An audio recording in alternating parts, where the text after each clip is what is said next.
ሰላምና ጤና በያላችሁበት ይድረሳችሁ ውድና የተከበራችሁ ቤተሰቦቻችን እንደምን አላችሁልን? ከሁለተኛው የዩቲዩብ ቻናላችን አዲስ ስፖርት ልዩ የተለያዩ የዝውውር ጉዳዮችን የምናነሳበትን የዛሬውን የዕለተ እሁድ የምሳ ሰዓት የስፖርት የመረጃ ሰዓታችንን በድጋሚ ይዘን ተገናኘን። ስለምታደምጡን ስለምትከታተሉን ቆይታችሁ በሙሉ ከኛ ጋርም ስለሆነ እጅጉን ከልብ አድርገን ነው የምናመሰግነው። ፏር ባህሩ የዛሬውን ፕሮግራም እየመራው ከእናንተ ጋር ቆይታን አደርጋለሁ። የተለያዩ ርዕሰ ጉዳዮችን እናነሳለን። በተለይ ከዝውውር ጉዳዮች ጋር አያይዘን የማንቸስተር ዩናይትድ፣ የአርሰናል፣ የቼልሲ፣ የሊቨርፑል፣ የማንቸስተር ሲቲን ጨምሮ የሌሎችም የአውሮፓ ታላላቅ ክለቦችን የዝውውር ጉዳዮች በስፋት እያነሳን ቆይታን የምናደርግ ነው የሚሆነው። እስከ ፕሮግራማችን ፍጻሜ ድረስ አብራችሁን እንድትቆዩ በአክብሮት ጋብዛለሁ። ቪዲዮአችንን ላይክ፣ ቻናላችንን ሰብስክራይብ እያደረጋችሁ ቆይታችሁን ከኛ ጋር አድርጉ። ከመሸጋገሪያ በኋላ በድጋሚ ተመልሰን የምንገናኝ ይሆናል። አብራችሁን እንድትቆዩም በአክብሮት ጋበዝኳችሁ።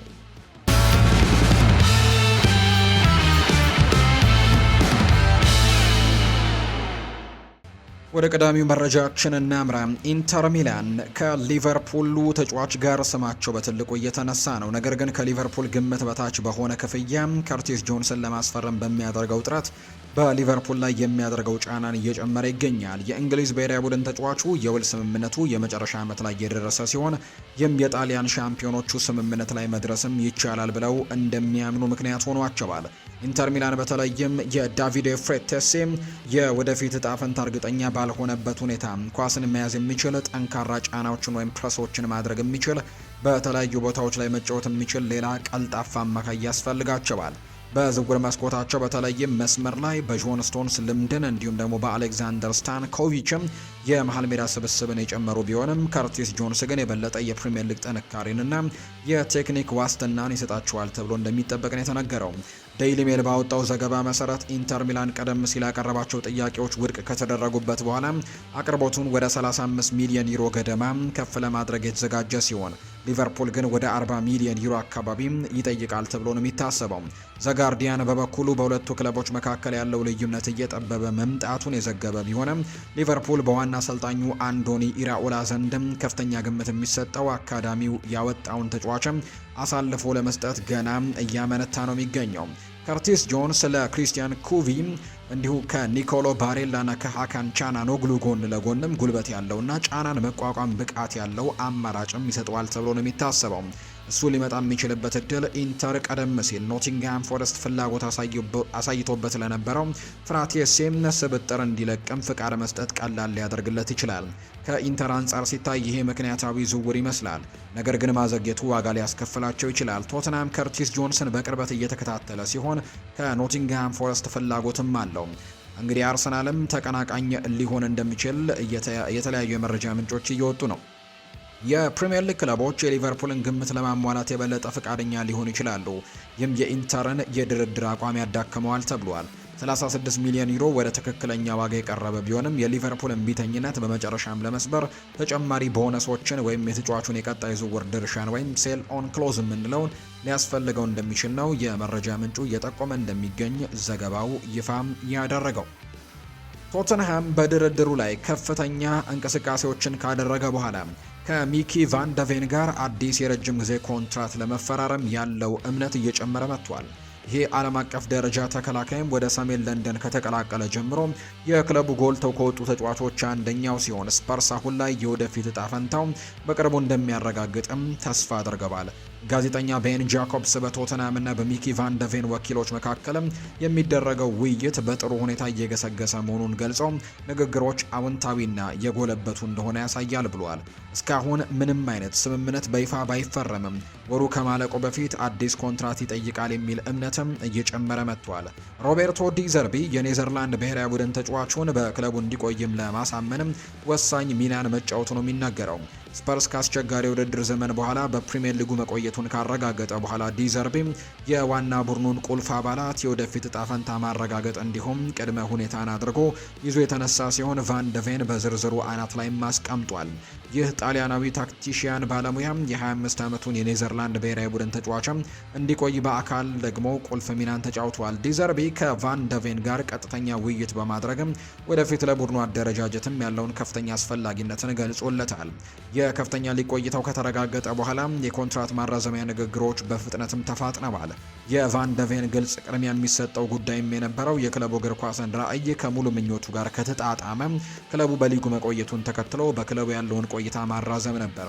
ቤን ጃኮብስ እንደተናገረው ከሆነ ስለ ሚኪ ቫን ደ ቬን የልምድ ኮንትራት ማደስም ቀደም ሲል ከተገለጸው መረጃ ጋር ምንም የተፈረመ ነገር ባይኖርም ንግግሮች አዎንታዊና የጎለበቱ ናቸው። ሮቤርቶ ዲ ዘርቢ የሆላንዱን ተከላካይ ለማቆየትም ቁልፍ ሚናን ተጫውቷል። የቫን ደ ቬን ቅድሚያ የሚሰጠው ነገርም ስፐርስ በፕሪሚየር ሊግ ከቀረ በኋላ ኮንትራት ማራዘም ነበር። በዚህ ክረምት ከባርሴሎና ወይም ከሊቨርፑል ጋር የተያዙ ወሬዎች የሉም። ስፐርስ በሊጉ መቆየቱ ከተረጋገጠ በኋላ የኮንትራት ማራዘሚያ ንግግሮች የተፋጠኑ ሲሆን ዲዘርቢ ለሚኪ ቫን ደ ቬን ለቡድኑ ያለውን አስፈላጊነት ድጋሚ ገልጾለታል። ስፐርስ በዚህ ወር ስምምነቱን ለማጠናቀቅም ተስፋ አድርገዋል የሚል መረጃ ነው የወጣው። ተከላካዩ የወደፊት እጣ ፈንታው ለቶተንሃም ለመስጠት የወሰነው ውሳኔ ፍላጎት ላላቸው ተፎካካሪዎችም ትልቅ እንቅፋት ሆኖባቸዋል። ቫን ደ ቬን ቀደም ሲል ቴሌግራፍ የተሰኘው የሆላንድ መገናኛ ብዙሃን ዘገባ መሰረትም በክረምቱ ወደ ሊቨርፑል ሊዘዋወር እንደሚችል ተያይዞ የነበረ ሲሆን ሊቨርፑሎች ለቨርጂል ቫን ዳይክ ተስማሚ የረጅም ጊዜ ተተኪ አድርገው ይመለከቱት ነበር። ማንቸስተር ዩናይትድም በፌጂያስ ዘገባ ተይዞም የነበረ ሲሆን አሁን ላይ ማንቸስተር ዩናይትዶች ተከላካዩን ለማጠናከር እሱን ለማስፈረም ፍላጎት እንደነበራቸው የሚያሳዩ መረጃዎች ወጥተዋል። የሚኪ ቫን ደ ቬን ትኩረት ሙሉ በሙሉ በስፐርስ ላይ ብቻ የነበረ ሲሆን ክለቡ በሚመጡት ሳምንታትም ይፋዊ ሰነዶችን ለማጠናቀቅም እየሰራ ባለበት ወቅት ላይ የነበሩት የተጫዋቾች ዝውውር ግምቶችም በሙሉ ዘግቶታል። እሱ መቆየቱ እንደ ሊቨርፑልና ማንቸስተር ዩናይትድ ላሉ ትልልቅ ደግሞ የሚሆን ሲሆን የተከላካይ ክፍሉን በወረቀት ላይ በጣም ጠንካራ ለሚሆነው የስፐርስ ግን ትልቅ ጥንካሬ ነው። ሚኪ ቫን ደ ቬን ከሀገሩ ልጅ ዣን ፖል ቫን ሄክ ጋርም እንደሚጣመር ይጠበቃል። ስፐርስ እሱን በዚህ ክረምትም በከፍተኛ ክፍያ ከብራይተን ማስፈረሙ የምናስታውሰው ጉዳይ ነው። ቤን ጃኮብስ እንደገለጸው ከሆነ ሊቨርፑል በአሁኑ ወቅት ዣድ ስፔንስን ለማስፈረም እየሰራ አይደለም ተብሏል። ከአንፊልድ ፍላጎት ሊኖር ይችላል የሚሉ ወሬዎች ቢሰራጩም ሊቨርፑሎች ግን አሁን ላይ በዚህ የዝውውር መስኮት ትኩረታቸውን ወደ ሌሎች አማራጭ የዝውውር ኢላማዎች አድርገዋል። የ25 ዓመቱ የቶተንሃም ተከላካይ ከሰሜን ለንደን ለመውጣት ክፍት ሲሆን ወኪሎቹም ደግሞ ለበርካታ የፕሪሚየር ሊግ ክለቦችም አቅርበውታል። ነገር ግን ሊቨርፑል ዝውውሩን በንቃት እየተከታተለ ነው ተብሏል። ቤን ጃኮብስ ለዣድ ስፔንስ ወደ ሊቨርፑል ዝውውር የሰጠው አዲስ መረጃ እንደ ቤን ጃኮብስ ገለጻ ሊቨርፑል በአሁኑ ወቅት በ25 ዓመቱ ተከላካይ ዝውውር ላይ እየሰራ አይደለም። ስፔንስ በዚህ ክረምት ከቶተንሃም ለመውጣት ክፍት እንደሆነና ለበርካታ የፕሪሚየር ሊግ ክለቦችም እንደቀረበ ቢታወቅም ሊቨርፑል ትኩረቱን በሌሎች የዝውውር ኢላማዎች ላይ ለማድረግ መርጧል። ቤን ጃኮብስ በኤክስ ገጹ ላይ ሊቨርፑል በአሁኑ ወቅት በጄድ ስፔንስ ላይ እየሰራ አይደለም። ስፐርስ እንግዲህ አሁንም በጄድ ስፔንስ ለመውጣት ክፍት ነው። እናም ለበርካታ ክለቦችም ተቃርበዋል። ነገር ግን ሊቨርፑል ባለው ሁኔታ በሌሎች ኢላማዎች ላይ ትኩረት ማድረግን መርጧል። ስፔንስ ማንቸስተር ዩናይትድን ጨምሮ ለከፍተኛ ሊግ ቡድኖችም ከቀረበ በኋላ ትኩረትን እንደሳበ ነው የሚነገረው። ሆኖም ግን የቶተንሃም አሰልጣኝ ሮቤርቶ ዲ ዘርቢ ተከላካዩን በቡድናቸው ስብስብ ውስጥ ለማስቀረትም አሁንም ፍላጎት አላቸው። ለጊዜው ሊቨርፑል ምንም አይነት ይፋዊ ፍላጎት ላለማሳየት የመረጠ ሲሆን የዝውውር መስኮቱ ከመዘጋቱ በፊት የእሱ ተወካዮች ሊሆኑ የሚችሉ ፈላጊዎችን ማሰስ ስለቀጠሉ የስፐርስ የቅርብ ጊዜ ጣፈንታ ያልተረጋገጠ ሆኖ ነው የሚቆየው። የጄድ ስፔንስ የእንግሊዝ ብሔራዊ ቡድን አፈጻጸም ከፍተኛ ክህሎት ያለው ተጫዋች መሆኑንና ለሊቨርፑል ጥሩ ዝውውር ሊሆን እንደሚችል ያሳያል። የተለየ ተጨባጭ እርምጃ ከሊቨርፑል አለመኖሩ ለሰዎች አስገራሚ ሊሆን ይችላል። ይህም ስፐርስ በቅርቡ በዓለም አቀፍ መድረክ ባሳዩ አስደናቂ ብቃት ምክንያት ነው። ይህ ባለብዙ ጎን ተከላካይም በእንግሊዝ የ2026 ዓለም ዋንጫ ጉዞ ወቅትም ከፍተኛ ጥራቱን ያሳየ ሲሆን በተለይም በሩብ ፍጻሜው በኖርዌይ ላይ በተቀናጀው ድልም ወቅት በጭማሪ ሰዓት ያደረጋቸው ፈጣን ማረጋገጫዎችና የተከላካይ ደግሞ ረጋ ያለ ብቃቱም ወሳኝ ሆነው እንደተገኙ ነው የተገለጸው። በቀኝ ወይም በግራ ተከላካይነት በሁለቱ ክንፎች በንቃት የመጫወት ብቃት ያለው ስፔንስ ለአንዶኒ ኢራኦላ ስብስብም ጠቃሚ ተጨማሪ የሚያደርገው የታክቲክ ተለዋዋጭነትና የሀገር ውስጥ ተጫዋችነት መስፈርትን የሚያሟላ ነው ተብሎ ይጠበቃል። በዓለም አቀፍ ደረጃ ያሳየው የተረጋገጠ ብቃት የሊቨርፑል የዝውውር ቡድን በአሁኑ ወቅትም ለሌሎች የሜዳ ክፍሎች ቅድሚያ እየሰጠ ቢሆንም እሱ በከፍተኛ 4 ክለቦች ውስጥም የመስራት ብቃት እንዳለው የሚያሳይ እንደሆነ ነው ይፋ እየተደረገ እንደሚገኝ ዘገባው የጠቆመው። የጣሊያኑ ግዙፍ ክለብ ናፖሊ ብራዚላዊውን አጥቂ ጋብሪኤል ሄሱስን ከአርሰናል ለማስፈረም ጥረት መጀመሩን የዝውውሩ ጋዜጠኛ ፋብሪዚዮ ሮማኖ ይናገራል። የሴሪኤው ክለብ በዚህ የክረምት የተጫዋቾች የዝውውር መስኮት የፊት መስመሩን ለማጠናከር አማራጮችን እየተከታተለ ሲሆን የ29 ዓመቱ ብራዚላዊ አጥቂም ለአሰልጣኝ ማሲሚሊያኖ አሌግሪ ደግሞ ዋና የዝውውር ኢላማ ሆኖ ወጥቷል። ፋብሪዚዮ ሮማኖ ስለ ጋብሪኤል ሄሱስን ዝውውርን በሰጠው ማረጋገጫ ፋብሪዚዮ ሮማኖ እንደገለጸው ከሆነ ናፖሊ የጋብሪኤል ሄሱስን ሁኔታ ለመጠየቅ ከተጫዋቹ ወኪሎች ጋርም የመጀመሪያ ደረጃ ንግግሮችን አድርጓል ነው የተባለው። በዚህ ውድድር ውስጥም ትልቅ ሚና ያለው ነጥብ ጋብሪኤል ሄሱስ በቅርቡ ወኪሉን የቀየረ ሲሆን አሁን ከናፖሊ አሰልጣኝ ማሲሚሊያኖ አሌግሪ ጋር በተመሳሳይ ወኪል ነው የሚወከለው። ይህም በአሰልጣኙና በተጫዋቹ መካከልም ቀጥተኛ ግንኙነት እንዲፈጠርም አግዟል። ሆኖም ግን ዝውውሩ እንዲሳካ አርሰናል ያስቀመጠውን ጥብቅ መስፈርት ማሟላት ያስፈልጋል። አርሰናሎች ተጫዋቹን በቋሚ ዝውውር ብቻ እንዲወጣ የሚፈልጉ ሲሆን ማንኛውንም አይነት የውሰት ውል ሙሉ በሙሉ ውድቅ ያደርጋሉ። አርሰናል ለአጥቂው 20 ሚሊዮን ዩሮ የዝውውር ዋጋ የለጠፉበት ሲሆን ናፖሊም ይፋዊ የግዢ ጥያቄ ማቅረብ ይኖርበታል እንጂ በውሰት እንደማይሆን ነው የተነገረው። ናፖሊዎች ጋብሪኤል ሄሱስን ለማስፈረም ከተጫዋቹ ወኪሎች ጋር ንግግሮችን አድርገዋል። አርሰናል ተጫዋቹ የሚለቅበት ብቸኛው መንገድ ቋሚ ዝውውር እንደሆነ አጥብቆ እየገለጸ ነው። እሱ አሁንም ከናፖሊው አሰልጣኝ ማሲሚሊያኖ አሌግሪ ጋርም በተመሳሳይ ወኪል ነው የሚወከለው።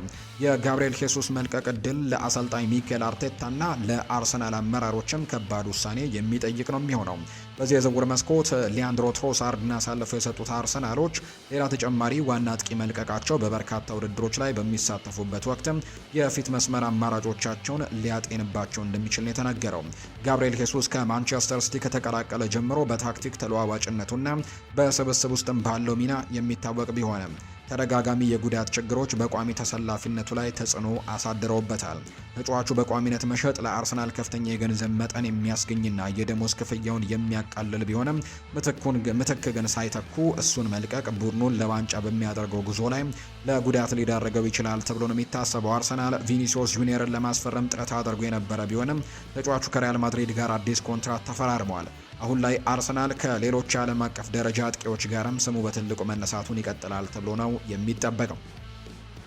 ሌላኛው የምናነሳው ጉዳይ ማንቸስተር ዩናይትድ ክለቡ በድረገጹ ባወጣው ይፋዊ ማረጋገጫ እንዳረጋገጠው ክሪስቲያን አሮስኮ ማንቸስተር ዩናይትድን በይፋም ተቀላቅሏል። የፕሪሚየር ሊጉ ግዙፍ ክለብ ተስፋ የጣለበት ወጣት አማካይን የማስፈረም ያጠናቀቀ ሲሆን ተጫዋቹ 18ኛ ዓመት ልደቱን ማክበሩን ተከትሎ አሁን በይፋም ኦልትራፎርድ ደርሷል። ማንቸስተር ዩናይትድ የክሪስቲያን አሮስኮን ዝውውር በይፋ አብስሯል። ማንቸስተር ዩናይትድ እንግዲህ ይህንን ወጣት አማካይ ክሪስቲያን አሮስኮን ማስፈረሙን ነው ያረጋገጠው። የ18 ዓመቱ ተጫዋች ማንቸስተር ዩናይትዶችን የተቀላቀለው ከኮሎምቢያው ካቴጎሪያ የተባለ ፕሪሜራ ኤ ክለብ እንደሆነ ፎርታሌዛ እንደሆነ ጭምር የሚያሳዩ መረጃዎች ያሉ። ባለፈው ዓመት መጨረሻ ላይ በመርህ ደረጃ ተደርሶ የነበረው ስምምነትን አሁን ላይ አጠናቋል። የፊፋ የዝውውር ሕግ እድሜያቸው ከ18 ዓመት በታች የሆኑ ተጫዋቾች ዓለም አቀፍ ዝውውርን ስለሚከለክል አሮስኮ ዝውውሩን ለማጠናቀቅ ለአካለ መጠን እስኪደርስም ወይም 18 ዓመት እስኪደርስ ድረስም አሁንም ድረስ እንግዲህ እዛው እንዲቆይ ተደርጎ እንደነበር ይታወሳል። አሁን ላይ ግን እድሜው 18 መድረሱን ተከትሎ ወደ ማንቸስተር ዩናይትድ እንዲመጣም መረጋገጡ ነው የመረጃ ምንጮቹ ይፋ የተደረገው። ማንቸስተር ዩናይትድ ይህንን ወጣት አማካይ ክሪስቲያን አሮስኮን ማስፈረሙን አጠናቋል። የ18 ዓመቱ ተጫዋችም ከኮሎምቢያው ካቴጎሪ ፕሪሜራ ኤ ክለብ ፎርታሌዛ የተቀላቀለ ነው። በሮሃ ኤፍሲም አካዳሚው ያደገው አሮስኮ ባለፈው የውድድር ዘመን ለፎርታሌዛ 5 የዋና ቡድን ጨዋታዎችን ያደረገ ሲሆን እስከ 17 ዓመት በታች የኮሎምቢያ ብሔራዊ ቡድንም ወክሎ መጫወት ይነገራል። ክለቡ እንግዲህ አክሎም ወጣት ተጫዋች በቀጥታ ከፍተኛ ሚና ወደሚበዛበት የዋናው ቡድን ጨዋታ እንደማይገባ ገልጸዋል። በምትኩ በእንግሊዝ ሕይወት እስኪላመድም ከአካባቢው ባህል ጋር እስኪቃኝና አሁንም በዝግጅቱ ላይ እስኪዋሃድ ድረስም በመጀመሪያ በማንቸስተር ዩናይትድ አካዳሚ ድጋፍ እንዲደረግለት ነው እቅድ እየተያዘ እንደሚገኝ ይኸው የመረጃ ምንጭ እየተናገረ የሚገኘው። በኮሎምቢያ የተወለደው ክሪስቲያን አሮስኮ በቴክኒክ ብቃቱ በረጋ ባለ አጨዋወቱ በአካላዊ ጥንካሬውና ኳስን በመቀበልና በማሰራጨት ችሎታው የሚታወቅ ተከላካይ አማካይ ነው። መጀመሪያ ላይ በሮሆ ኤፍሲም የላቀ እድገትን ደረጃ ያሳየው የአሮስኮ ፈጣን እድገትም ወደ ፎርታሌዛም እንዲዘዋወር ያደረገው ሲሆን በዚያም የኮሎምቢያ ከፍተኛ ሊግ 5 የዋና ቡድን ጨዋታዎችን በፍጥነትም ማድረግ እንደቻለ ይነገራል። በዓለም አቀፍ ደረጃ አሮስኮ ኮሎምቢያን እስከ 17 ዓመት በታች የዕድሜ ክልል ድረስ የወከለ ሲሆን በተለይም የፊፋ ከ17 ዓመት በታች የዓለም ዋንጫ ላይ ሀገሩን በካፕቴንነትም መርቷል። ወደ ማንቸስተር ዩናይትድ በማምራት አሮስኮ ከራዳሜል ፋልካኦ እና ከማቴዮ ማሂያ በመቀጠል ማንቸስተር ዩናይትድን የተቀላቀለ ሶስተኛው ኮሎምቢያዊ ተጫዋች ይሆናል። እሱ መጨመር ዩናይትድ ችሎታ ያላቸው በደቡብ አሜሪካ ኮከቦች ላይ በቀጥታ ወደ ታችኛው የእድገት መስመራቸውም ለማስገባትም የረጅም ጊዜ እቅዱ አካል እንደሆነ ጭምር ነው የሚነገረው። የማንቸስተር ሲቲው አማካይ ሮድሪ ወኪል ደንበኛው ከሪያል ማድሪድ ይልቅ ባርሴሎናን ለመቀላቀል መወሰኑን አረጋግጧል። ይህ የስፔን ብሔራዊ ቡድን ተጫዋች አብዛኛውን የክረምት ወቅት ከሎስ ብላንኮቹ ጋር በጽኑ ስሙ ሲያያዝ ቢቆይም አሁን ላይ ግን ባርሴሎና ቅድሚያ እንደሚሰጥ ነው ለሪያል ማድሪድ ማሳወቃቸው የተነገረው። የሮድሪ ወኪል ማድሪድ ጉዳዩን የያዘበት መንገድን በማሞገስ ይልቁንም ባርሴሎናን ለመምረጥ ቢወስንም ለሪያል ማድሪድ የነበራቸውን ክብር ግን ገልጿል። ሁሉም ነገር እንደተጠበቀው ከተሳካም ይሄ ለካታላኑ ግዙፍ ክለብ ድንቅ ዝውውር የሚሆን ሲሆን ለሪያል ማድሪድ ደግሞ ትልቅ ውድቀት ነው የሚሆነው። ማንቸስተር ሲቲ እንደ ሮድሪ ያለ አስፈላጊ ተጫዋችን ማጣቱ ትልቅ ጉዳት ነው። የ30 ዓመቱ ተጫዋች በዚህ ክረምት በተካሄደው ዓለም ዋንጫ ላይም አሁንም ቢሆን በቦታው በዓለም ላይ ምርጡ ተጫዋች መሆኑንም አሳይቶ ነው ያጠናቀቀው። ሮድሪ በኢቲሃድ ስቴዲየም በነበረው ቆይታ 4 የፕሪሚየር ሊግ ዋንጫዎችን ያሸነፈ ሲሆን ሲቲ ታሪካዊውን የሶስትዮሽ ዋንጫን ወይም ትሬብልን ያሳካበት የ2022-23 የውድድር ዘመንም በቻምፒየንስ ሊግ ፍጻሜ በኢንተር ላይ የማሸነፊያውን ጎል ያስቆጠረው እሱ ነው። ሲቲ ይህንን ልምድ ያለውንና ብልህ መሪ በሜዳ ላይ መተካት ቀላል አይሆንለትም። ቢሆንም ግን በአማካይ ክፍሉ ላይ ኤሊየት አንደርሰንን በማስፈረም ጥሩ ኢንቨስትመንትን አድርጓል። በአጠቃላይ ግን ለአዲሱ የሲቲ አሰልጣኝ ኤንዞ ማሬስካ ከፊታቸው ባለው ፈታኝ የውድድር ዘመንም በሮድሪ አብረው መቆየትን ይመርጡ እንደነበር ነው የሚታሰበው። ፔፕ ጓርዲዮላ ከአሰልጣኝነታቸው መልቀቃቸውን እንደ በርናርዶ ሲልቫ፣ ጆን ስቶንስ ያሉ ሌሎች ልምድ ያላቸው ኮከቦች መውጣታቸውን ተከትሎ ቡድኑ ከፊታቸው ባለው የ2026-27 የውድድር ዘመን ሙሉ በሙሉ በአዲስ ገጽታ ሊመጣ እንደሚችል የሚያሳዩ መረጃዎች ናቸው እየወጡ እንደሚገኙ ዘገባው የጠቆመው። አርሰናል ለቪኒሲዮስ ጁኒየር ምትክ አማራጮችን መፈለግ የጀመረ ሲሆን እንደተነገረኝ ከሆነ ብሏል ፋብሪዚዮ ሮማኖ ሲናገር። በጣም ከሚፈልጓቸው ስሞች አንዱ የባርሴሎናው ፌራን ቶሬስ ነው። ቪኒሲዮስ ጁኒየር ከሪያል ማድሪድ ጋር አዲስ ኮንትራት መፈራረሙ ከተረጋገጠ በኋላ አርሰናል ከፊታቸው ባለው የውድድር ዘመን ለአጥቂ ክፍሉ የተለየ ነገርን መጨመር የሚችል ሌላ አጥቂ መፈለጉ ወሳኝ ነው። የስፔን ብሔራዊ ቡድኑ ተጫዋችም በባርሴሎና ውስጥ ቋሚ ተሰላፊ ለመሆን ከተቸገረ በኋላ አማራጮቹን እያሰበ በመሆኑ በአሁኑ ወቅት በፌራን ቶሬስ ዙሪያ ላይ እንግዲህ አንሰርቴኒቲዎችን ወይም የመልቀቅና ያለመልቀቅ ያልተረጋገጡ ጉዳዮች እንዳሉ ነው የሚነገረው። በሰፊው እንደተዘገበ ከሆነ ይሄ ሁኔታም በፌራን ቶሬስ ወኪሎችና በፓሪስ ሰን ዠርሜን መካከልም ወደ ተሻገረም ደረጃ የደረሰ ንግግር እንዲኖር አድርጓል።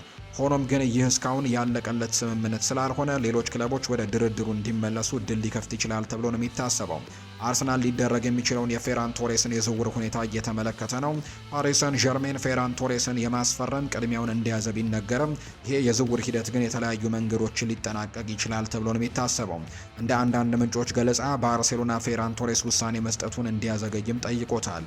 በክለቡ እንዲቆይ ይመርጣሉ ብሏል። እስካሁን ድረስ ከፓሪስ ሰን ዠርሜን የቀረበለት ጥያቄ አልተቀበለም። ነገር ግን ለመልቀቅ ውሳኔ ካሳለፈም እንግዲህ እነሱ ቅድሚያ የሚያገኙ ይሆናል ተብሎ ይጠበቃል።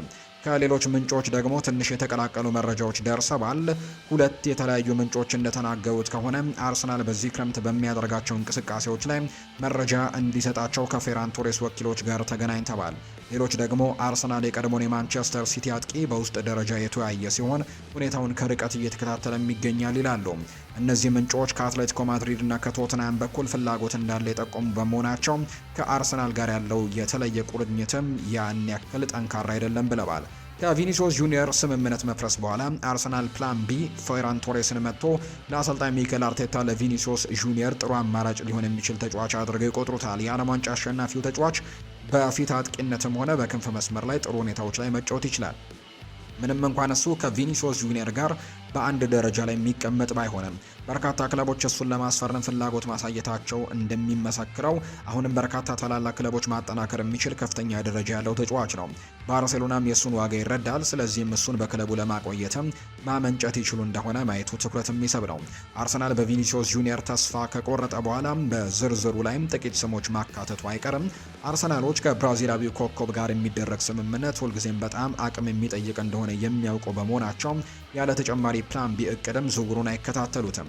ፌራን ቶሬስ ሊያስቡበት የሚችሉት አንድ ስም ሊሆን ይችላል። ነገር ግን በዚህ ክረምት እንደ ሁሊያን አልቫሬዝ እና ብራድላይ ባርኮላ ካሉ ሌሎች ታዋቂ ተጫዋቾች ጋርም ስማቸው እየተያዘ እንደሚገኝ ነው የመረጃ ምንጩ ይፋ እያደረገ እንደሚገኝ ዘገባው የጠቆመው።